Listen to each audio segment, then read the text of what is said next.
अगला जो पांचवा क्वेश्चन है वो है उत्तर प्रदेश में विकसित सरकी वास्तुकला शैली की प्रमुख विशेषताओं का वर्णन कीजिए। सरकी वास्तुकला शैली क्या है? फिर इसी में एक जुड़ा हुआ क्वेश्चन है इंडो इस्लामी स्थापत्य शैली के संदर्भ में सरकी स्थापत्य शैली का वर्णन कीजिए। जो यानी इसका कहने का मतलब है जो सरकी वास्तुकला शैली है वो इंडो इस्लामी वास्तुकला स्थापत्य शैली है या वास्तुकला शैली है, तो इसके बारे में बताना है। तो इसके बारे में थोड़ा सा पढ़ लेते हैं, थोड़ा सा समझ लेते हैं पहले। हुआ यह था कि जो तुगलक वंश का महान शासक था यानी अच्छा शासक था फिरोज शाह तुगलक, उसने अपने चचेरे भाई जौना खान की याद में जौनपुर नगर की स्थापना की थी। तुगलक वंश के शासनकाल तक ये उसी के अंदर में था, जौनपुर भी उसी के अंदर, लेकिन यहाँ पे मलिक सरवर ख्वाजा जहां नाम का एक किन्नर था, उसने यहाँ पर सर की एक अलग नए राजवंश की स्थापना की। चूंकि उसकी जो मलिक सरवर ख्वाजा जहां था, इसकी उपाधि थी मलिक उत्सर्ग। मलिक उत्सर्ग इसकी उपाधि थी, इसीलिए जो इसने जौनपुर में स्वतंत्र राजवंश की स्थापना की उसको सरकी राजवंश कहते हैं। अब इसके जो गोद लिए बच्चे होंगे या इसके जो जो भी उत्तराधिकारी थे, इनका शासन लगभग 100 वर्षों तक रहा।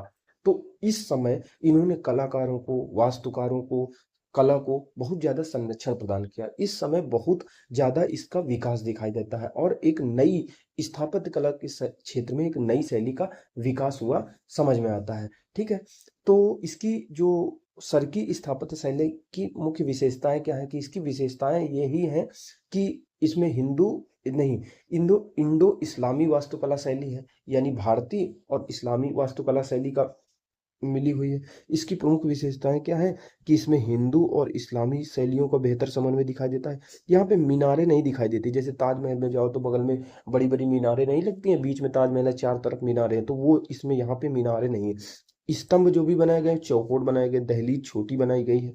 यहाँ पर एक मस्जिद बनाई गई, अटाला मस्जिद। वो महत्वपूर्ण मंदिर है, बड़ी मस्जिद है, बड़ी फेमस मंदिर है, लेकिन दरअसल वो अटाला देवी मंदिर है। उसी को तोड़ करके ये बनाया गया था। उस गढ़वाल वंश के शासक थे विजय तंत्र, उन्होंने इसको बनवाया था।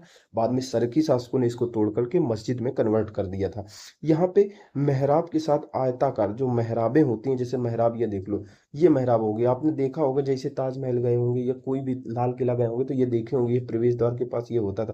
इसको कहते हैं मेहराबे, जहाँ पे प्रवेश द्वार होता था और ईंटें आपस में सटा करके एक दूसरे के सहारे बनाई जाती थी, प्रवेश द्वार होता। तो मेहराबे, मेहराब के साथ विशाल आयताकार तोरण यानी प्रवेश द्वार सरकी मस्जिदों की मुख्य विशेषता है। यानी मेहराब के साथ में एक प्रवेश द्वार होता था आयताकार। मेहराबों का उपयोग जौनपुर की तीनों मस्जिदों में किया गया है, चाहे अटाला मस्जिद हो, जामा मस्जिद हो, लाल दरवाजा मस्जिद मस्जिद हो। ये किस लाल बलुआ पत्थर का प्रयोग करके बनाई गई हैं। इनमें नक्काशी और जालीदार का कार्य बखूबी और सुंदर ढंग से किया गया है। इनकी अनूठी विशेषता क्या है कि यहाँ पे जो प्रार्थना कक्ष ये लोग बनाते थे, ये विशेषता है। दीवारों पर ये लोग साहसी और वीर नायकों का चित्रण किया करते थे।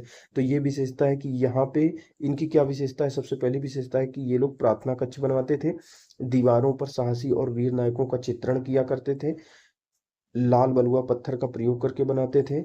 इसके बाद ये लोग क्या करते थे, इनकी जो निर्माण शैली इसमें मीनारों का अभाव दिखाई देता है, स्तंभ चौकोर है, हिंदू और इस्लामी शैलियों का समन्वय दिखाई देता है। ये इनकी विशेषताएं, इनकी मुख्य मुख्य विशेषताएं दिखाई दी। इस शैली पर तुगलक शैली का भी हमको प्रभाव दिखाई देता है। तो ये हमने देखा कि मुख्य मुख्य पढ़ लिया कि सरकी वास्तुकला शैली क्या है, इसकी प्रमुख विशेषताएं क्या है। अगला अगला क्वेश्चन आ गया उत्तर प्रदेश में जो इंडो इस्लामी स्थापत्य शैली। तो इंडो इस्लामी वास्तु स्थापत्य शैली क्या है कि जो भारत में पहले से स्थापत्य कला शैली चली आ रही थी, हड़प्पा सभ्यता की, बौद्ध काल की, मौर्य मौर्योत्तर काल की, गुप्त गुप्तोत्तर काल, हर्षवर्धन काल, जो भी यहाँ पे स्थापत्य कला शैली जिस हिसाब से निर्माण होते थे, बुद्ध विहारों का, चैत्यों का, ये सारी चीजें निर्माण किया। और जब इस्लाम आया तो इस्लामी स्थापत्य शैली भी हो गई।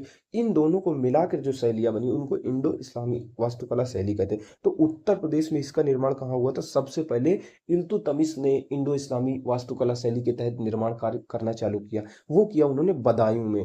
बदायूं में बदायूं में इल्तुतमिश ने चालू किया था। इल्तुतमिश द्वारा निर्माण कराया गया था एक जामा मस्जिद, जामी मस्जिद, हौज ए शमसी, शमसी ईदगाह, ये बनवाई थी यहाँ पर। और सिकंदर लोदी ने भी आगरा शहर की स्थापना की, यहाँ पर महल मस्जिद बनवाए थे। सरकी शासकों द्वारा भी आगे चल के काम किया गया, क्या अटाला मस्जिद, झांझरी मस्जिद, जामा मस्जिद, लाल दरवाजा मस्जिद, ये सारी चीजें बनाई गई।